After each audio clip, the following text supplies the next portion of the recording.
found it. Okay. To all the families, friends, teachers, administration, and classmates in the audience, I would like to thank you for joining me today to honor Heritage Christian Academy's graduating class of 2020. We never thought this day would come. We prayed for its quick delivery, crossed days off our calendars, counted hours, minutes, and seconds. And now that we're here, I am sorry, because it means leaving friends who inspire me and teachers who have become my mentors. There are so many people at Heritage Christian Academy that have shaped my life and my fellow students' lives impermeably and forever. Before I address my classmates directly, I would like to take the time to thank the people that have made it possible for me to stand where I am today. To my teachers, thank you for your continuous love and support. Your constant dedication to your students will never be unnoticed, and I will forever be thankful for the profound impact that you have had on my education and my faith. And to my family, thank you for being my strength when I am weak. And to my grandparents in particular, thank you for supporting me unconditionally and being such a vital part of my childhood. My siblings, thank you for teaching me how to be a child again and bringing me the most abundant joy through the simplest things. I cannot wait to watch each of you grow into the young men and women that God has created you to be. My stepfather and my stepmother, thank you for completing my family and loving me as your own.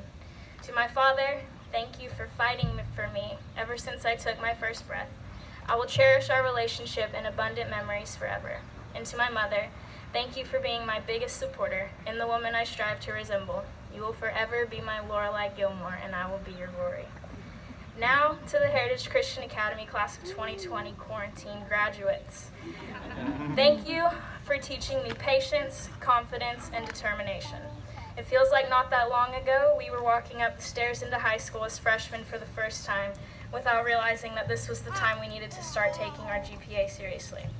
For the first time in our lives, we were the people we looked up to the most. We quickly became sophomores and didn't have to do the freshman duties anymore. Some of us grew together and some of us grew apart, but nonetheless, we became juniors the following year. Or juniors, as Miss Stevens would say. Most of us had Miss Stevens, an incredibly passionate woman with no shoes, for 4 periods out of the day. The success rate of those class periods were dependent upon how many of us asked for an extension on our final paper that had been assigned 4 months prior.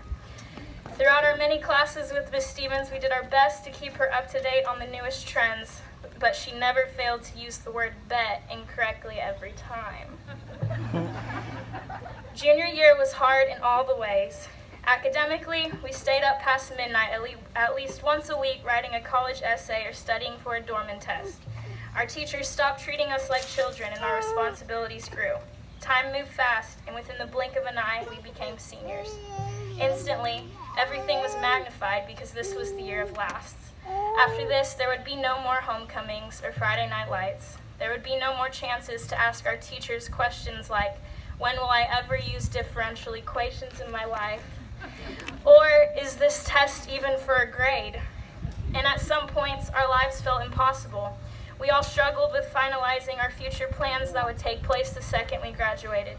And the senioritis that began in August for some of us had to be ignored, at least until March. That is when everything changed. We left the doors of Heritage Christian Academy without a proper goodbye because we expected to be back after spring break. However, within that week, an epidemic quickly became a pandemic, and thousands of people contracted COVID-19. When I began envisioning this day 4 years ago, I did not expect to have to tell portions of my family that they would not be able to attend my graduation. Likewise, I did not expect to look out into the audience and see families separated at 6 feet apart at a minimum, with masks covering their every breath. However, this has become our reality, and we must now find a new normal in the midst of a pandemic. The lives, jobs, and dreams lost to COVID-19 are undeniable, but the glory of God is ever present, and I find peace in knowing that this world is not our home. Revelation 21:4 tells us that in heaven, God will wipe away every tear from our eyes, and death shall be no more. Neither shall there be mourning, nor crying, nor pain anymore, for the former things have passed away. The life that we desire to live is at the right hand of God the Father. And despite the brokenness of the world we live in today, I pray that you all will be comforted by the abounding love and hopeful promises made by God. Despite the current circumstances, we finally did it. As this chapter closes, another one begins. Before I conclude my speech, I would like to leave you with 5 pieces of advice that you all have helped me learn throughout high school. 1, do not worry about what other people think. Personality begins where comparison leaves off. Be unique, be memorable, be confident, and be proud. 2, do not try to impress everyone. The unhappiest people are those who care the most about what other people think. 3, create certainty, but leave room for uncertainty. If everything in your life is planned out, it becomes boring. But if everything in your life is unplanned, it becomes risky and unpredictable. 4, do not make decisions when you are upset. And do not make promises when you are happy. The best decisions are made with a clear, conscious mind, not in the midst of heightened emotions. My final piece of advice is to do what is right, not what is easy.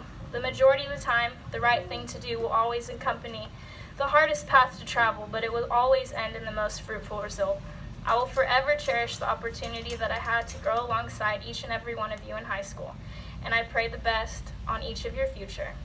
Congratulations, 2020 Eagles.